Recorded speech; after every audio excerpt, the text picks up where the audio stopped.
2022 Charleston County Planning Commission meeting. Please stand and join us for a Pledge of Allegiance. I Pledge allegiance to the flag of the United States of America and to the republic for which it stands, one nation, under God, indivisible, with liberty and justice for all.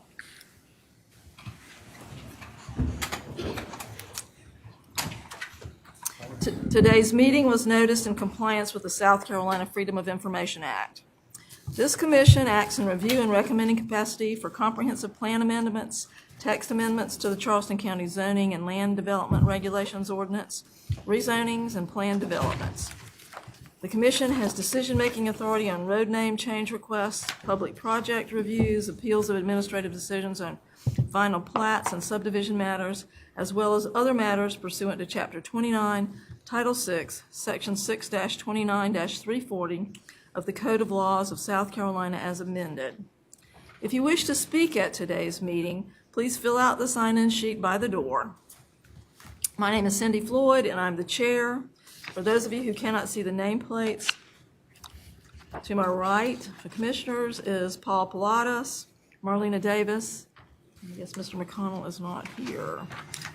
To my left, the commission members are David Kent, Warwick Jones, Logan Davis, and Suzanne Chavis. Also seated to my right is Commission Attorney Mark Bell, and to my left, Joel Evans, Director of Zoning and Planning. And Joel, would you please introduce the staff? Sure. On the right is Emily Pickett and Andrea Melisick, the Deputy Director, and our new employee, Emily Wynn. And to my left is Marche Miller and Savannah Murray. And in the audience is my boss, Walt Smalls. On your best behavior. Yes. Okay, I would like to remind you that in order to get a good recording of the meeting for the minutes, please speak loudly and clearly into your microphones, and please do not talk over one another. The first item on the agenda is approval of the minutes from the June 13th, 2022 meeting. Is there a motion and a second? I'll make a motion. Second. And I believe that includes a correction to a typo on the first page in the 1, 2, 3, 4, 5, 6, 7, 8. In the ninth paragraph, the not should be inserted in the last sentence. Ms. Murray stated staff recommended disapproval because all relevant approval criteria had not been made. Okay. All in favor? Aye. Any opposed? The next agenda item requests to rezone tax map number 475-12-00-087 and 475-12-00-091, 1934 and 1936 Ashel Road from the low-density R4 to neighborhood commercial. Ms. Wynn is going to give us the presentation. Good afternoon. So today we're hearing a request to rezone 1934 and 1936 Ashel Drive from the low-density residential R4 zoning district to the neighborhood commercial NC zoning district. Prior to these requests, no zoning map amendment applications had been submitted. The parcels were originally subdivided as a part of the Ashel Terrace subdivision in 1990.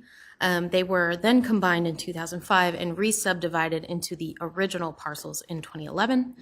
In 1994, the properties were zoned low-density suburban, which was the RSL zoning district, and they maintained that zoning with the adoption of the ZLDR in 2001, and that district just was renamed in 2006 to the low-density residential R4 zoning district. We have our urban suburban future land use map detail, so that's where the parcel is located within the county. The future land use is urban suburban mixed use. And the current zoning, like I said, is R4. The properties are located with frontage on Ashel Drive as well as Rivers Avenue.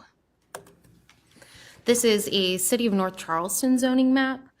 So you'll see a majority of the surrounding parcels are within the City of North Charleston zoning jurisdiction, and they are all zoned for basically general business and some light industrial, and then some residential towards the rear of the Ashell Terrace subdivision.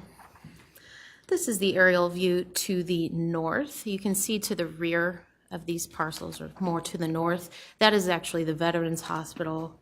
And then there's some other businesses along this stretch of rivers. View to the south. This is the subject property.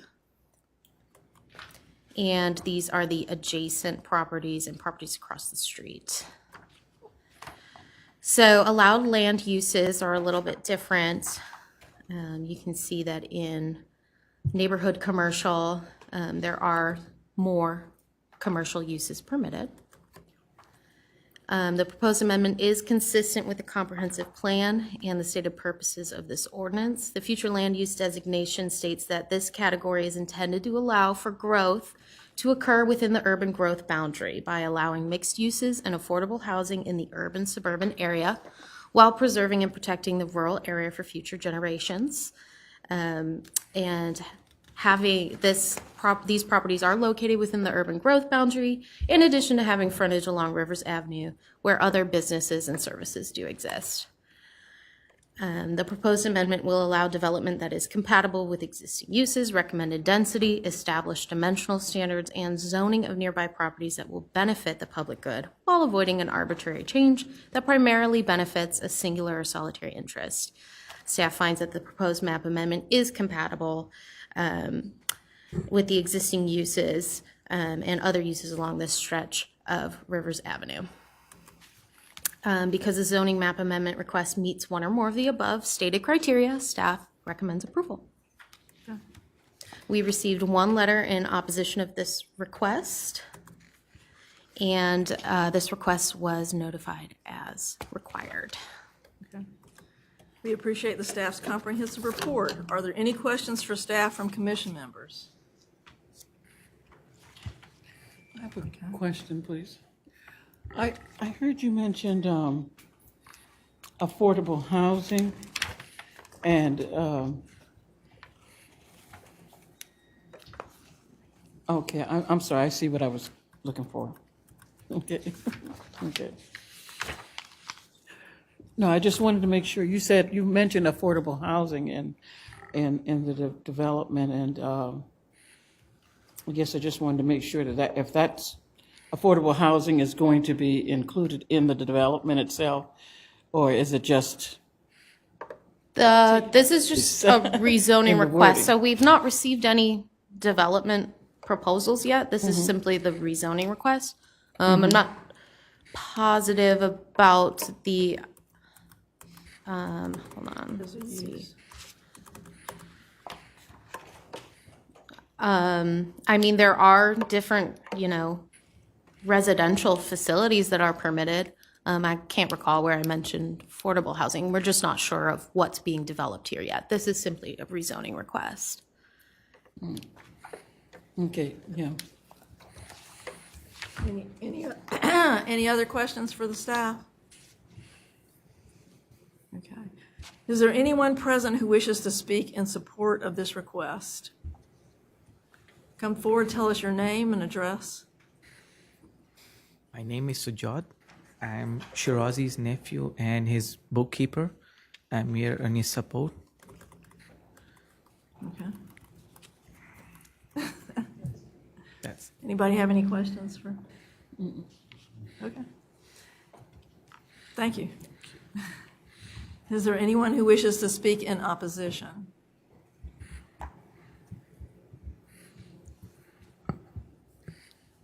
None? I move that we approve as submitted. Second. Okay, there's a motion and a second to approve the submission. Want to call the roll?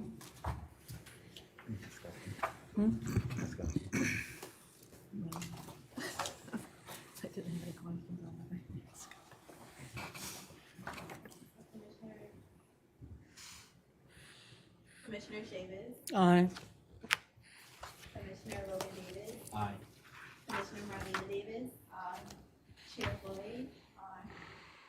Commissioner Jones, Aye. Commissioner Kent, Aye. and Vice Chair Falato. Aye. The ayes have it. Okay. County Council will hear this request at an upcoming public hearing on August 23rd, 2022, at 6:30 PM in council chambers, and also at their September the 1st, 2022 Planning and Public Works Committee meeting at 5 PM. The request must then undergo 3 readings for approval at council's discretion. The next item on the agenda is the director's remarks. Joel? Sure. Permitting requests really have not slowed down. We're still not feeling the effects of whatever may be going on with the Fed and the interest rates. We're continuing to work on the Mount Pleasant overlay district with the Mount Pleasant staff. We hope to have something early next year to bring to the Planning Commission for adoption. We're focusing still on some of the settlement communities, but also working on other parts of the overlay within Mount Pleasant. So we'll keep you posted on that. Our next month's meeting in August, we don't have any cases, but we're going to be bringing forward, hoping to bring forward another batch, and hopefully this will be the last batch of Zeldar amendments of things that we noticed in the big update that needed to be a little bit more refined. So you'll see that. One thing I wanted to let everybody know is that starting next meeting, when you come to the seats here, instead of having a binder notebook with paper in it, each one of you all will have an iPad, and you'll be reviewing the cases electronically, just as you reviewed them when they're sent to you before the meeting. This will help considerably with our staff time and hopefully make it easier to review the cases as we go through. So we're excited about it. Staff is. Not so much time at the copy machine? Right, exactly. And we hope you're excited about it too. Okay. All right. As a reminder, the conceptual plan development workshop will begin immediately. Planning Commission will hold its next meeting on Monday, August 8th, 2022, at 2 p.m. instead of 1 p.m. in council chambers. All right. So the Planning Commission workshop is now in session.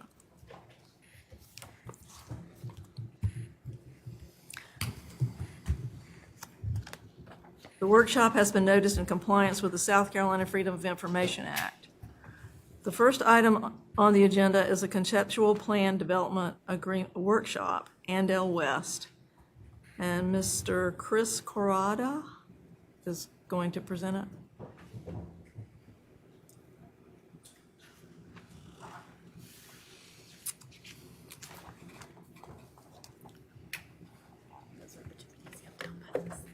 Okay. Yeah. Just do page down. Page down. There you go. Yeah. Thank you. Hello, everyone. Thank you for having me. I'm Chris Corrada with Riverstone Properties. We are, Riverstone Properties is the real estate arm of Riverstone Group, which also owns Kiowa Island Golf Resort. And I'm here to participate in this workshop and get some feedback on Andel West, which is a PD that we are working on, have been working on for some time, and have kind of refined and ended up here today. So thank you very much. So if you, let's see, can you see a mouse on here? Yeah. So this is Freshfields Village, which sits outside of Kiowa, in between Seabrook Island and Kiowa Island.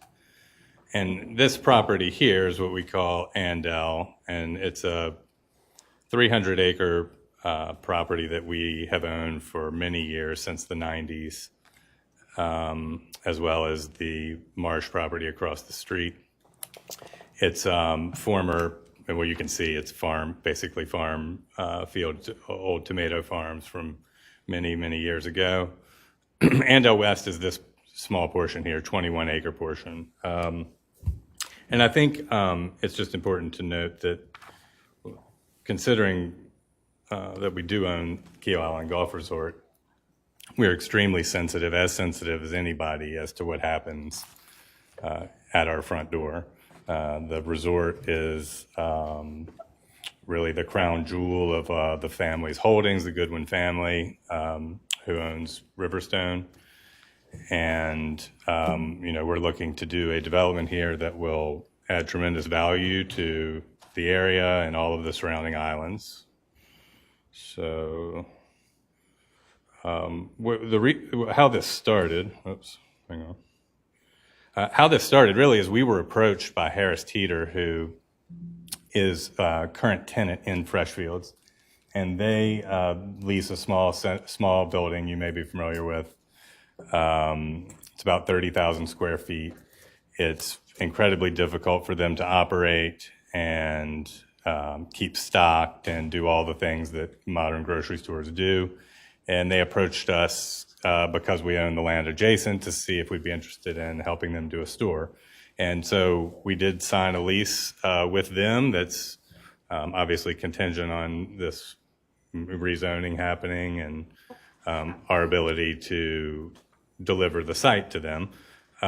But their goal is to, and the reason this slide is up is this kind of shows you the lack of grocery stores in the area. So the yellow star is basically Freshfields, and then you can see all the drive times from that point and mileages to other grocery stores. So that applies, that's for everyone in that area. They're driving on the roads, causing traffic to get, daily groceries. And so Harris Teeter recognizes that. They want to do a store that would be similar in size and would be exactly the same size as the one at Dee's Ferry, which is one of their newer stores you're probably familiar with. Obviously a different look and vibe than that, but when on the inside, it would be very similar to that, a 53,000 square foot grocery store, which is their, best in modern design. And so they approached us. Like I said, we thought it would be a great addition to the island. We entered into an agreement, and now we've been trying to navigate the best way to get that through zoning. And we initially applied to rezone the property to community commercial and got a lot of feedback that a lot of the uses in that category were undesirable, and we also agree with that. But there was really no way to condition that zoning. So we have kind of regrouped and are now creating a PD that would be very similar to the Freshfields PD, which everyone seems to be happy with. So actually be more limiting than the Freshfields PD because it's very simple. It's really just a grocery store and adjacent retail on a smaller site. So this slide just kind of reiterates the need. Again, that's the site, the 21.62 acres. There's an existing entrance that was built by the town of Kiowa on Kiowa Island Parkway with funds from Charleston County from the last PGA championship that was held at Kiowa. So this is the site that's also used for parking for those large events. So turn lanes and things were built, and that's the same entrance that we're proposing to use. You can see on the slide that all of the property is in that farm field. We'll provide tree surveys and the things that are required for a PD, but there's no trees to speak of, and there are no wetlands or critical areas on this site.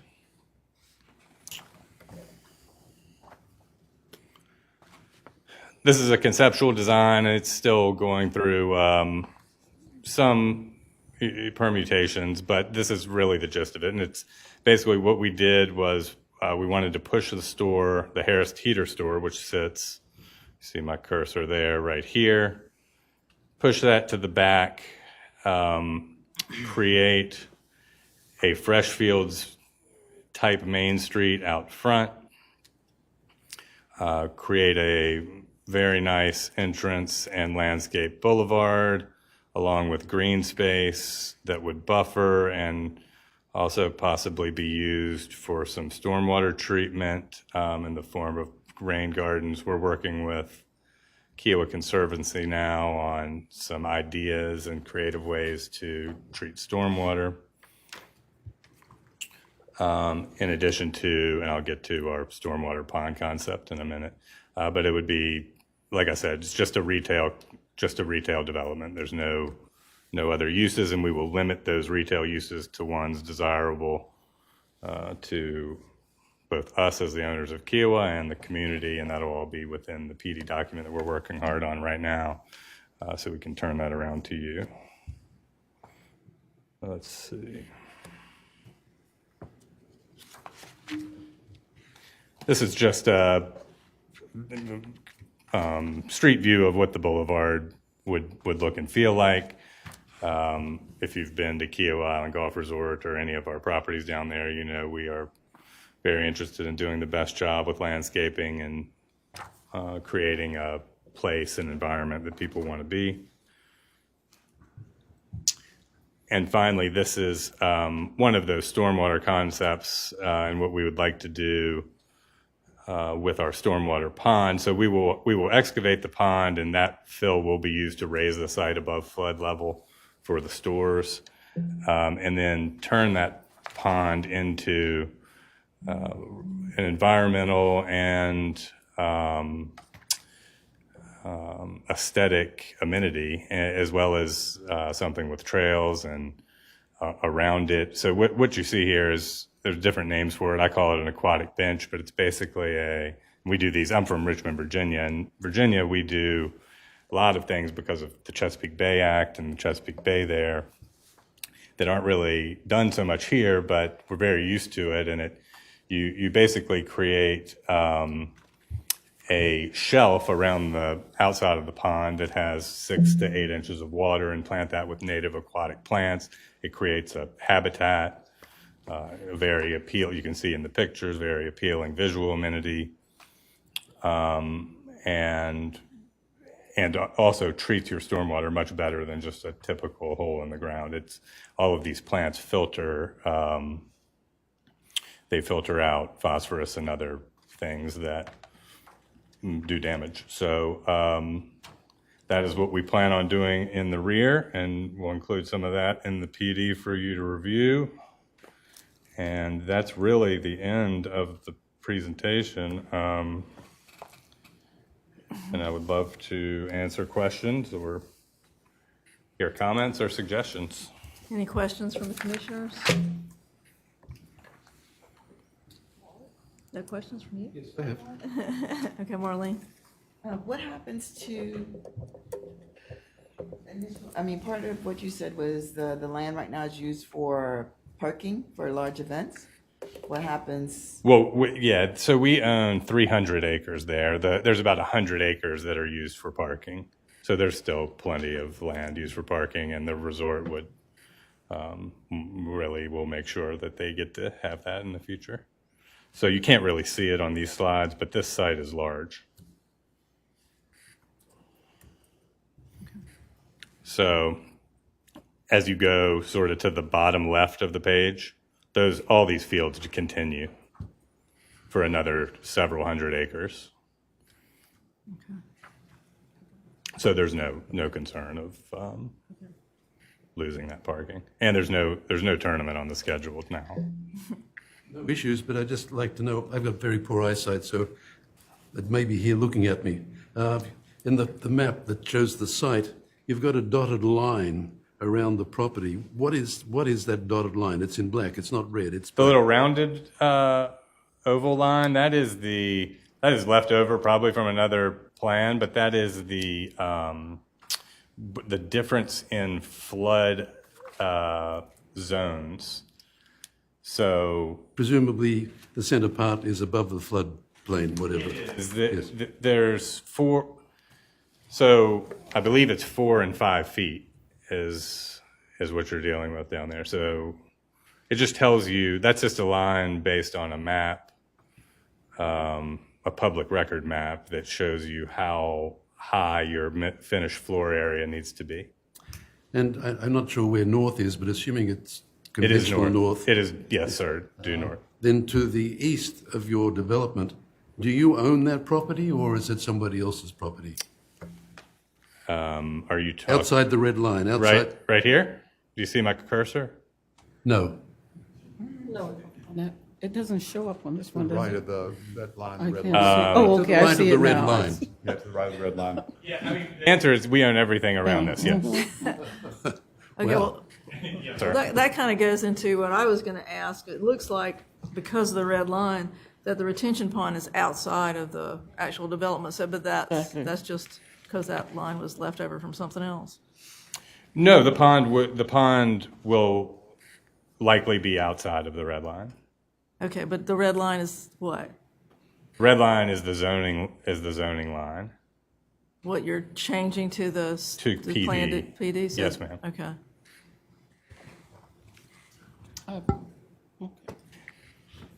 There's another big pond there. See that pond on the exhibit as well? And that actually is half on Freshfields and half on our property as well.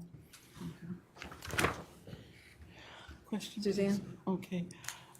You noted that there was a driveway that was already established from the golf tournament parking, and that's where would the other driveway go? Or are you just going to have that one? So we have an agreement in place with Freshfields that's been in place since prior to Freshfields even being built, that we will have a connection point. And we are trying to determine that point now that serves them best and us best.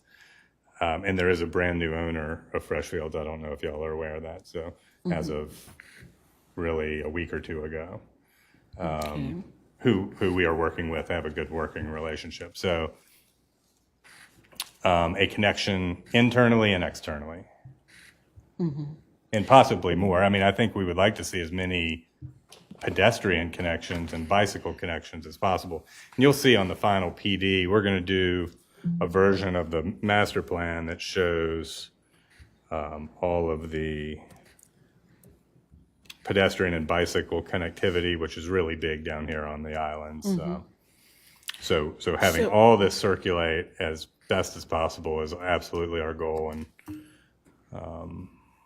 so you can see on this, I showed proposed connections. I would love for it to connect in both places, and we just have to work through those details.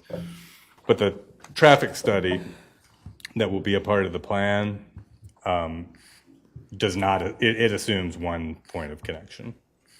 Okay, and these other units here, Those are commercial buildings, conceptual commercial buildings, other than the grocery store, which is their actual footprint.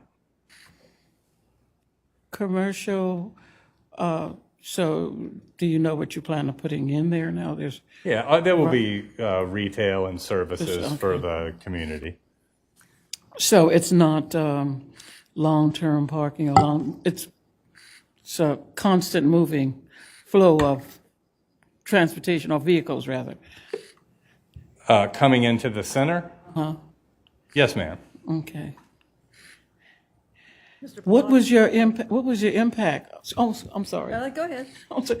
What was you had a traffic study already done? Yes, ma'am. And what was the impact on that? As far as improvements or those sort of things? Well, if it improved it, yes. Well, so there's a couple things you've got to look at. What it does do is it keeps a lot of the traffic that goes to Charleston off of the Bohicket and those roads. But obviously, this does increase traffic in this very small area.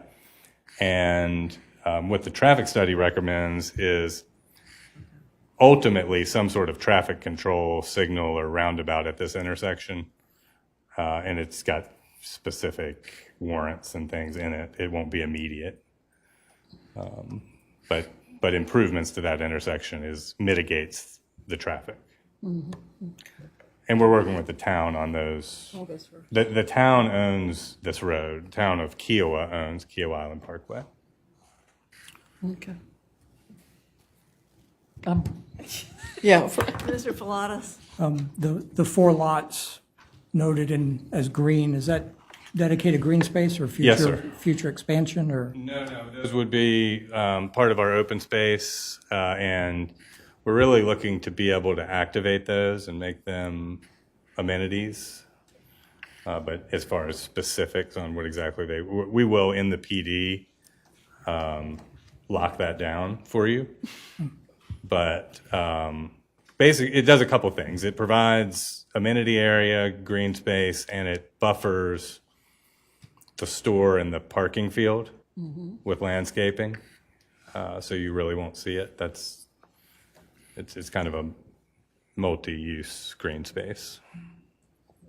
Thank you. Mr. Kent?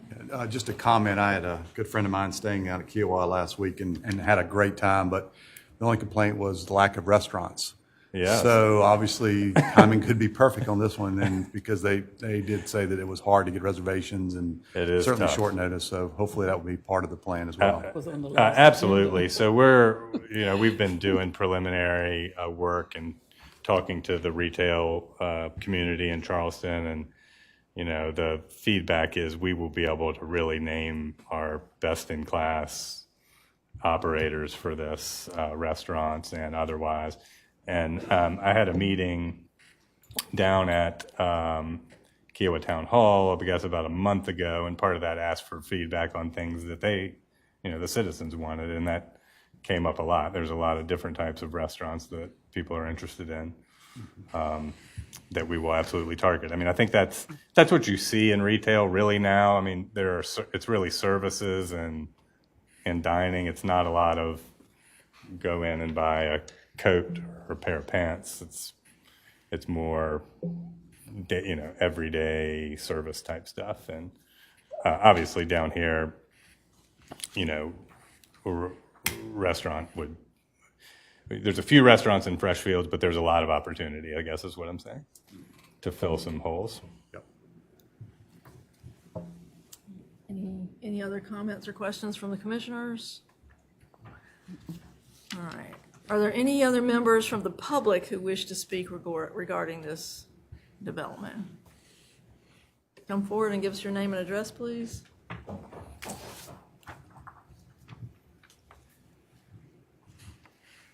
My name is Perry Molinoff. I'm a South Carolina resident living at 10 Blue Heron Pond Road on Kiowa Island.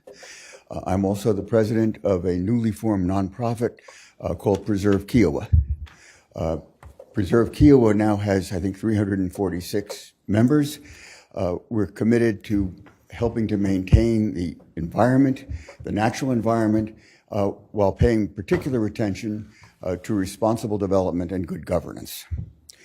I want to start my comment by acknowledging Councilmember Honeycutt, who has very explicitly said that she wanted to listen to and solicit input from the residents and who are affected by any development. We appreciate that. I'd like to pick up on 2 points. One is the proposal that we are discussing today refers to a much-needed full-size grocery store. It seems to me that that's too simple. If you talk to residents of Kiowa or Seabrook, we all share the view that the current Harris Teeter is marginal at best. But I think we would suggest that there may be other ways that should be looked at to alleviate that problem. For example, an expansion of the current facility by 8,000 or 10,000 square feet, which could be accommodated on the existing Freshfields lot, might alleviate some of the issues that we face without having a big box grocery store come in, which will bring enormous traffic to an already overburdened traffic system. And so I would just encourage the council to look carefully at both the implications of a development like this and at alternatives that might accomplish the goals without bringing in a big box. I would also note, and you didn't refer in your comments, my understanding is that there's also a proposal for a 10-lane gas station as part of it? Harris Teeter has a gas station as part of their store, so that's part of their lease. And it's not a convenience store, it's just gas out here on the corner, yes. Be an expanded gas station, I gather. Is that Expanded from, from what we have now? it's not related to what you have now. It would be independent. Okay. The other point I'd like to make is that, as was referred to, this is actually the third iteration of a request. It started out, I guess, about a year ago with a combined request to have Angel West be annexed by the town of Kiowa, and at the same time up the zoning to a commercial zoning. As part of that request, it was noted that this would permit a much higher density of residential occupancy than is now allowed. It would also allow for the grocery store and the gas station and affiliated retail. There was a very vigorous opposition to that, based in part on the process of trying to do a joint annexation and rezoning, but also on the specific plans, including the high-density residential development. That was replaced with a request to perhaps limit it to just this 21 acres, but have it be a commercial designation. There was opposition starting to build to that when it was revised again, and now we have the current plan, which is for a PD designation.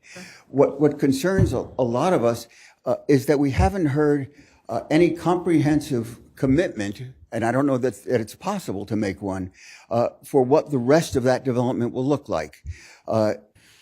Is the plan of the developer eventually to go in with this high-density residential on the other land? And that's what we concern, that this first upzoning or change in the designation could be the first domino in what will lead to a very unfortunate situation. Okay. Thank you. You're welcome. Well, you understand that the plan development itself will have limitations on what can go in there. Correct, but not necessarily, but it may be used as a precedent to get an expanded zoning elsewhere on adjacent properties. There is a letter that has been sent, I believe, to all of you by Tim Hazen, who is a member of the Preserve Kiowa Steering Committee. He makes I think, a very well-reasoned and careful analysis and comes to his conclusions, and I would certainly commend that to the members of the council. I would just point out that his letter was written when the proposal was to go to a CC designation. I've been in touch with him and have asked him whether going to a PD in any way changes his conclusion. He says that it does not. Okay, thank you. Does anyone else have any comments?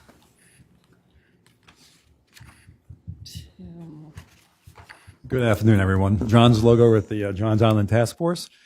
Just want to make 2 points. One is I really want to thank the applicant for all the community outreach they did.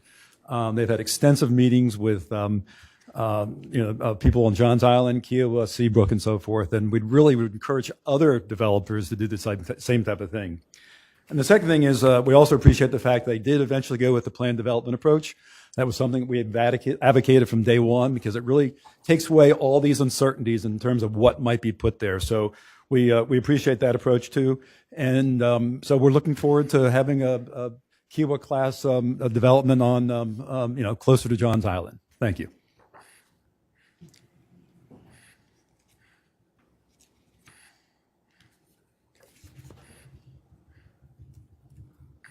Good afternoon, Madam Chairman, members of the commission. My name is Mike McShane. I'm a resident of Ravens Point Road on Johns Island, and I endorse what Mrs. Logard said, just to appreciate the fact that in my different capacities on the state, well, I've had the pleasure of working with this developer that's brought this type of information and then advocated for public input. And the fact that they've chosen to go the PD route gives me the certainty that the public input will be respected and listened to. So with that, I'd just like to thank you for your time. Thank you. Anyone else? Okay. Any of the commissioners have anything they want to say after listening to input from the public? There are no further discussion from commission members. The Planning Commission workshop stands adjourned. The Planning Commission will hold a meeting on Monday, August 8th at 2022 here in the council chambers. Short and sweet, that's the way I like them. But I just want to know if I still get the paper. We have it pretty much drafted.